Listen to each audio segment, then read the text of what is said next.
Você lembra do Roberto Justus? Ele tinha um programa que chamava O Aprendiz. E aí tinha um momento quando alguém fazia uma cagada muito grande, ele virava para a pessoa e falava: você está demitido, você está fora. Finge que você é o Roberto Justus. Se você tivesse hoje o poder nas suas mãos de demitir qualquer um da vida pública, quem você demitiria? Eu quero que você escreva o nome. Olha, você está fora, nunca mais volta para a vida pública. Quem você demitiria hoje dos seus funcionários que estão lá em Brasília? Coloca no comentário só para mim saber. Porque hoje, ministro, acabou de cair. E a gente vai explicar para você. Vou fazer segredinho. Hoje eu vou ser mal. Vou fazer um segredinho, só vou te contar daqui a pouco. Quem for o ministro que, caiu. Tá bom? Bora falar sobre isso? Tem muita matéria importante. Hoje, 2 anos do 8 de janeiro, a Auriverde, eu estou acompanhando aqui, vocês estão vendo ali, está fazendo um editorial hoje só sobre o 8 de janeiro. Sabe, expondo coisas impressionantes sobre o 8 de janeiro. A gente vai pincelar esse assunto aqui com vocês, porque nós vamos buscar muitos temas hoje também, mas é sempre importante você estar acompanhando aqui com a gente, tá bom? Então vem comigo, não esqueça de se inscrever no canal, curtir, compartilhar, isso ajuda bastante, dá uma força pra gente. Você que ainda não fez o download do livro Segredos Milionários, aproveita, tá? Logo, logo esse livro está saindo, é só o livro sobre investimentos, está pronto, eu estou demorando a fazer, estou tendo um pouquinho de dificuldade, né? Eu quero fazer uma coisa bem feita, tá? Para trazer para vocês, beleza? Vamos começar? Vem comigo que hoje vamos falar do 8 de janeiro. 8 de janeiro completa 2 anos, com presos sendo tratados pior do que traficantes. Ontem foi anunciado um caso, para vocês verem o tamanho do tribunal de exceção que foi instaurado. Foi noticiado um caso de um morador de rua que foi comer lá na porta do quartel. Ficou o maior tempão preso. Ontem foi absolvido. E foi absolvido depois de ficar o maior tempo preso, tratado pior do que traficante. Tem o caso de uma mulher, né, que escreveu Perdeu o Mané. Tá? A mulher foi para o 8 de janeiro, foi para se manifestar. Chegando lá, né, lembrou do ministro Barroso e escreveu com batom, Perdeu o Mané. Uma coisa que pode ser apagada com água, né? Água quente ali, você tira o batom, um álcool, uma coisa que não depredou. E ela está sendo tratada pior do que traficante. Mulheres traficantes, bandidas, lavagem de dinheiro, têm direito a ficar com seus filhos menores de 12 anos. Ela não tem. Ela é tratada como a pior escória da sociedade. É o Brasil.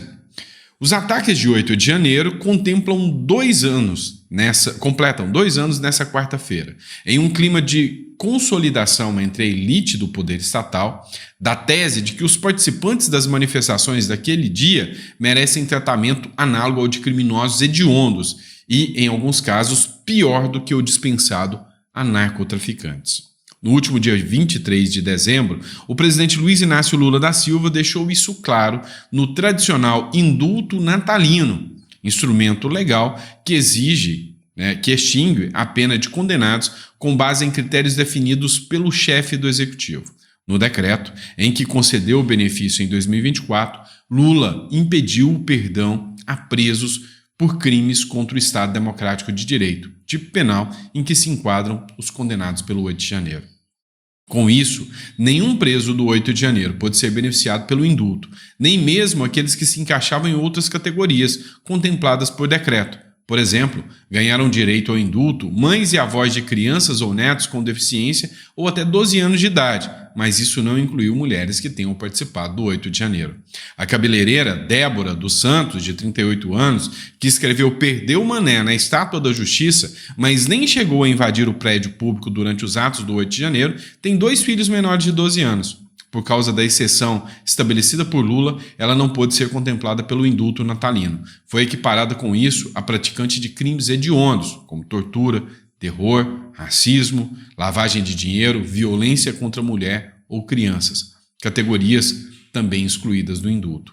A decisão de Lula é só uma das diversas formas como os presos têm sido equiparados a autoridades de crimes hediondos pela estatal. No judiciário, os condenados pelos atos de 2 anos atrás têm recebido, muitas vezes, um tratamento até mesmo pior que o dispensado a grandes criminosos. É o novo Brasil. O pior crime do Brasil hoje é questionar o governo, é ser oposição. É um crime que pode te jogar para de trás das grades por anos, por 17 anos.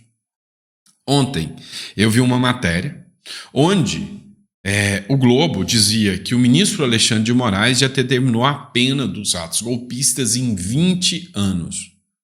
O processo nem começou, está em fase de investigação, o indiciamento começou agora e um ministro já anuncia a pena que ele vai dar? Que tribunal de exceção é esse? Então o Brasil está indo num caminho tão nebuloso. O Pittoli, ele falou o seguinte, ele falou que ele foi visitar um preso do 8 de janeiro, que disse o seguinte, ele tem glaucoma ocular, né, uma pressão nos olhos. E ele falou o seguinte, olha, eu fui visitar o cara, e o cara, ao ser preso, porque eles fizeram uma perfídia, eles falaram para todos, olha, nós vamos levar vocês para as casas, entrem aqui nos ônibus que nós vamos desfazer o acampamento. Beleza, levou eles para um campo de concentração dentro de uma quadra, concentrou todo mundo ali, beleza? O cara falou, olha, eu tenho o meu colírio aqui, não dá mais do que para 2 dias, eu preciso do colírio. Chegou a entregar o cartão de crédito para um dos policiais e falou, compra pelo menos o colírio para mim, deu o cartão de crédito e a senha para que o cara comprasse o colírio. Pois é, esse colírio nunca chegou. E aí o cara tá cego agora, né? Foi o que o Pittoli falou hoje. Então, assim, chega ao cúmulo do ridículo. E aí a OAB se manifestou, né? Presidente da OAB, do Distrito Federal, sobre o 8 de janeiro. A defesa precisa ser respeitada. O presidente da Ordem dos Advogados do Brasil, do Distrito Federal, Paulo Maurício Siqueira, o Poli, defendeu o respeito ao devido processo legal nas decisões do Supremo Tribunal Federal sobre os atos antidemocráticos do 8 de janeiro. Em entrevista à Rádio Metrópolis, nessa segunda, Poli afirmou que o 8 de janeiro é uma data que ainda não acabou. Em algumas situações, apesar da gravidade, eu tenho percebido equívocos do Supremo Tribunal Federal ao não permitir o acesso a processos, ao não permitir que haja sustentação moral. A gente tem fiscalizado muito a atuação da advocacia e trabalhado para que esse direito de defesa dessas pessoas seja preservado. Além de enfatizar o respeito às prerrogativas da advocacia, Poli destacou a gravidade dos ataques aos prédios públicos e a necessidade de que os responsáveis sejam rigorosamente responsabilizados, mas dentro dos termos da lei.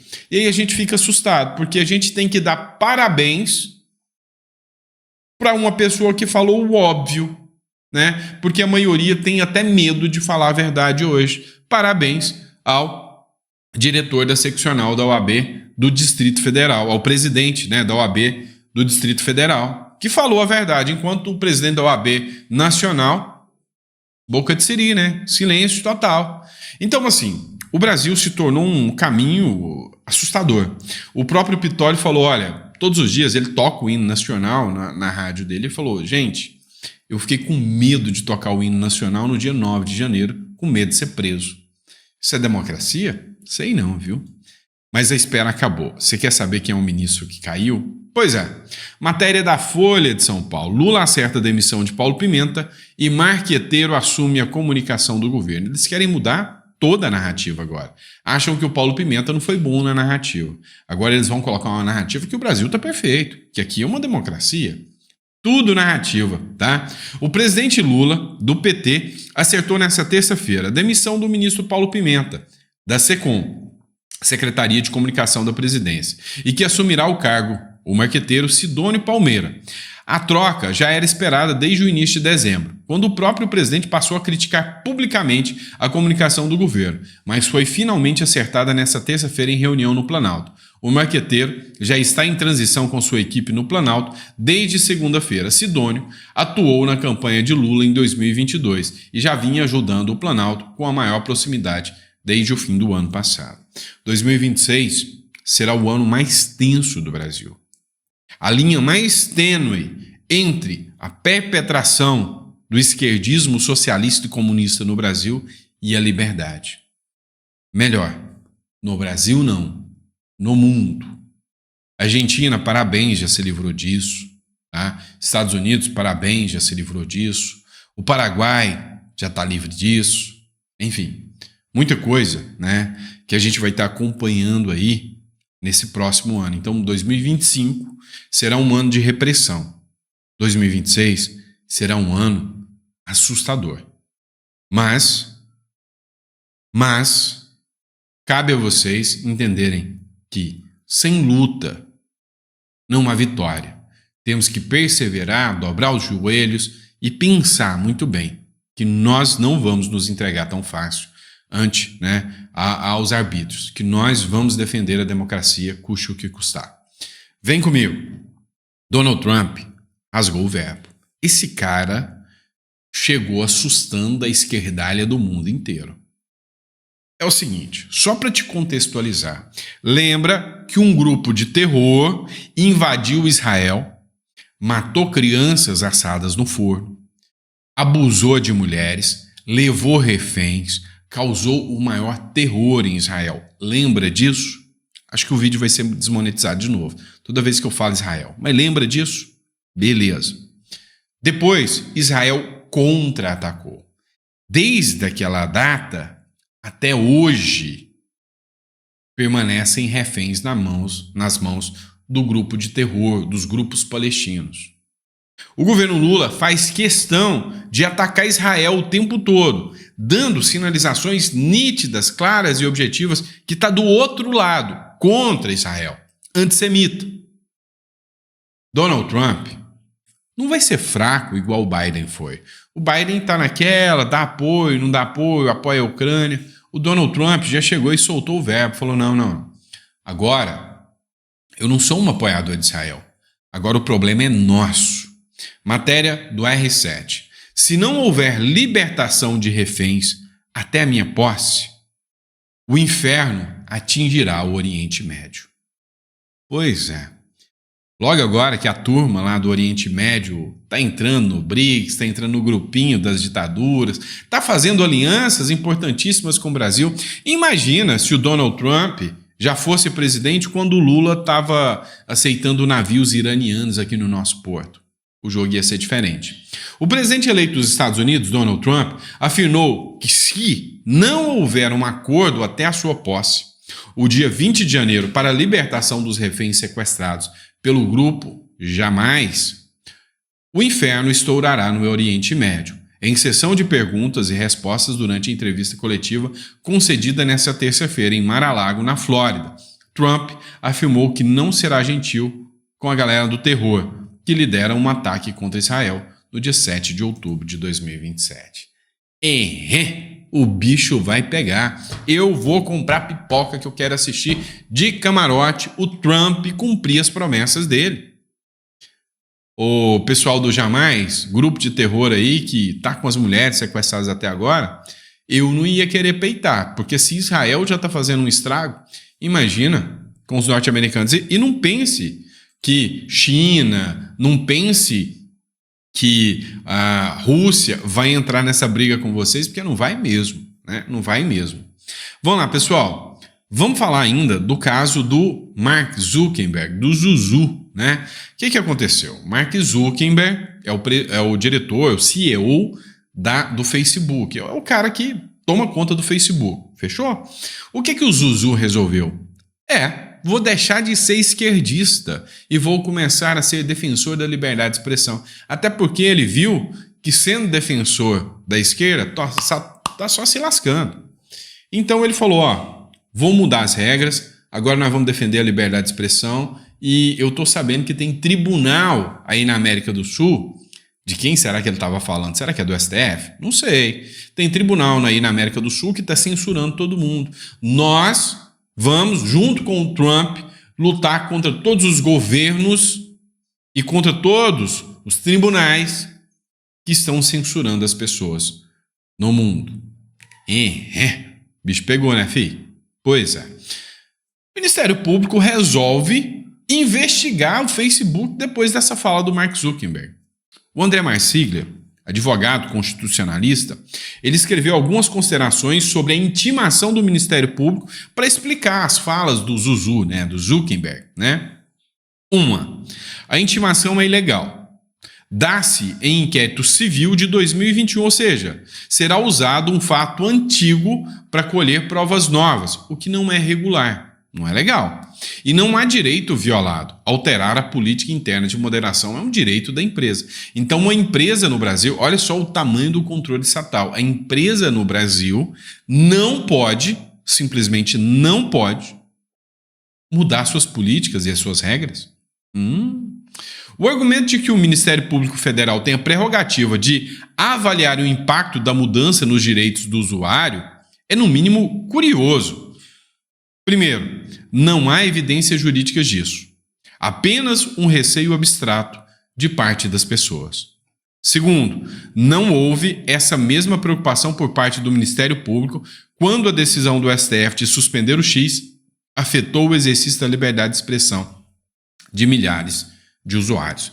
E a verdade é nua e crua essa, né? O Ministério Público oficiou a Meta no Brasil sobre a decisão do Zuckerberg. Mostra que no Brasil, cara, as empresas que investem no Brasil estão à mercê do governo o tempo todo, né? Nós já não estamos mais num Estado democrático de direito com liberdade, né? Comercial, com liberdade econômica. Então, isso é preocupante. A galera da Left People tá desesperadinha, né? E aí eles estão dizendo que o Mark Zuckerberg, o Zuzu, se ajoelhou ao Donald Trump, se aproximou do X e mandou recado ao STF. É verdade, a esquerda não está mentindo. Para que eu vou falar que eles estão mentindo? É verdade. O Zuckerberg, se fosse a Kamala Harris, a candidata de esquerda que tivesse vencido lá nos Estados Unidos, ele ia continuar com o mesmo discursinho. Das duas, uma. Tá? Das duas, uma. Ou, com Donald Trump vencendo, ele saiu do armário, viu a luz e falou, cara, sabe que esses caras estão certos? É eles que estão certos em defender a liberdade de expressão. Errado estava eu. Ou ele viu a luz, ou ele pensou, esse lado tá melhor, eu vou desse lado. Ou então ele foi com medo do Donald Trump mesmo, que fez ameaças, falou, você vai pra cadeia. Ele falou, não, eu prefiro ser seu aliado que ir pra cadeia. Não importa.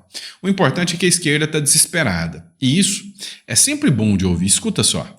Zuckerberg anuncia uma aliança com Donald Trump e o fim das empresas profissionais de checagens nas redes sociais. Isso está trazendo uma baita repercussão pelo mundo. E o nosso colunista Leonardo Sakamoto falou sobre o impacto disso no Brasil e também a provocação feita por ele ao STF. Trump assume no dia 20, ele se aproxima, o Zuckerberg, com isso do Trump, né, uma política que o Trump defende. Trump, um notório divulgador de fake news e de desinformação, ele coloca as plataformas... Olha só, o Trump, um notório propagador de fake news e desinformação. Bom que eles nunca falam isso do Lula, né? Cada coisa que o Lula fala, mas enfim, né? Plataformas...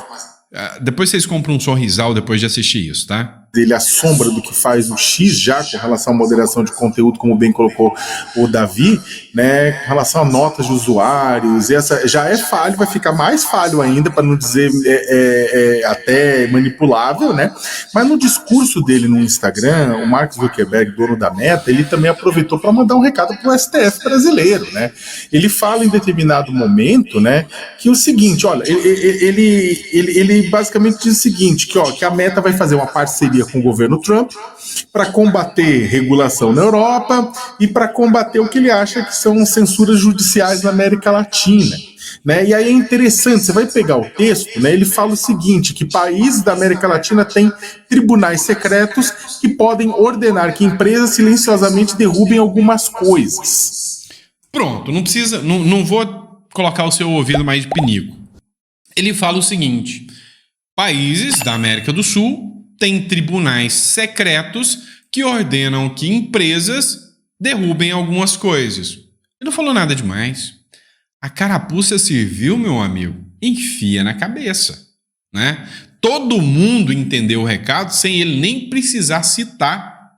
É mais ou menos aquela situação que você tem um parente na sua família aí, que o cara é meio malandro e tal, e aí acontece alguma coisa errada, some alguma coisa, você fala, eu acho que pegaram alguma coisa aqui em casa. Todo mundo olha para a cara do parente e fala, não é isso? Não é isso? Então é a mesma coisa. Ó, eu acho que tem tribunal aí que anda censurando e atacando a liberdade de expressão. Todo mundo olhou para o Brasil, STF falou, sei, né? É isso que aconteceu, meu irmão, tá? Então, assim, ninguém escancara, ninguém mais disfarça, né? Tá escancarado. E aí, é interessante, tá? Eu vou pedir mais 5 minutos do seu tempo. Por quê? O Rogério Marinho, eu já falei para vocês que eu acho ele um dos melhores, né, senadores da República hoje, dentro da sua coerência, da sua visão política. Ele deu uma aula, né? Um jornalista quis saber do tal do filme da Fernanda Montenegro, lá, da Fernanda Torres, lá, e resolveu lacrar em cima do 8 de janeiro. Meu irmão, tomou uma aula, mas daquelas. Escuta isso aqui. Mas só para a gente conseguir girar aqui, Pedro Duran, por favor. Obrigado, Elisa. Minha pergunta é rápida. Eu vou até andar aí pertinho de você, senador. Vai lá. Hoje a notícia mais importante do dia é a vitória da Fernanda Torres, que ganhou o prêmio de melhor atriz no Globo de Ouro. E isso levanta um debate sobre algo que é muito caro para nós, para o senhor, inclusive, como político e parlamentar, que é a nossa democracia. Depois de amanhã nós temos o ato que vai marcar o dia 8 de janeiro, os 2 anos daquela tentativa de invasão, sede dos 3 poderes. Minha pergunta é, o senhor assistiu o filme, gostou, achou que merece, que representa bem esse período sombrio da ditadura? Pensa em ir no ato do dia 8 de janeiro, que está sendo organizado aí em Brasília. Qual que é a tua avaliação sobre isso? Olha, Pedro, primeiro, eu acho que essa relação de não se esquecer é muito importante. Se a gente não leva em consideração o que ocorreu na nossa história, a gente tem dificuldade de se situar no presente e projetar um futuro. Então, todos nós repudiamos qualquer ação que signifique censura, cerceamento da liberdade de expressão, prisão sem nenhum motivo, né, prisões estendidas, relativização do habeas corpus, né, a própria tortura, né, o fato de se impedir que advogados tenham acesso a autos do processo, né, se utilizar a lei de uma forma para os amigos e se utilizar a lei de outra forma para os adversários políticos. Então nós estamos vendo o que está acontecendo no Brasil hoje, desculpe, né, como uma repetição da história, só que com outros atores e de uma outra forma. Se eu discordo de alguém, eu quero ter a possibilidade de debater com essa pessoa, de contraditar com essa pessoa, né, de fazer o diálogo para que as pessoas possam fazer, quem está nos assistindo, juízo de valor sobre o que está certo e o que está errado. Se combate a desinformação ou a mentira, né, se retirando as pessoas da possibilidade de estarem se pronunciando. Se combate com mais informação e com mais verdade.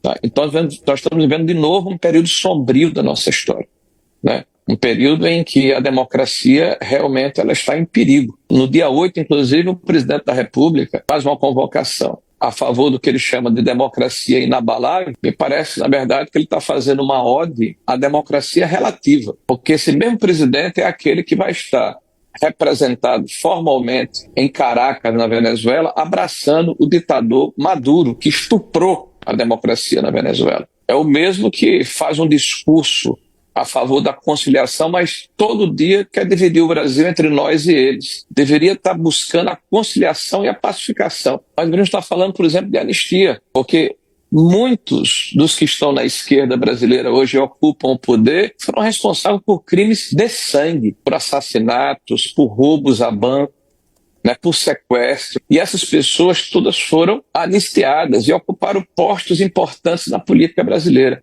O nosso Brasil tem uma tradição de pacificação quando tem líderes com legitimidade, com credibilidade, com capacidade de conduzir esse processo, não de dividir a sociedade.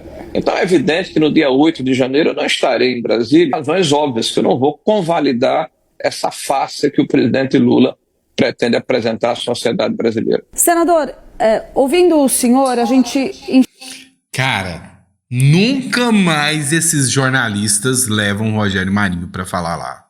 Meu irmão, mas ele pegou tanta verdade, pegou e esfregou na cara deles assim e falou, olha, vocês estão achando que eu vou dar uma de radical? Não vou, não. Eu só vou esfregar história, verdade na sua cara. Cara, eu vi esses jornalistas engolirem seco. Mas escuta, tem mais.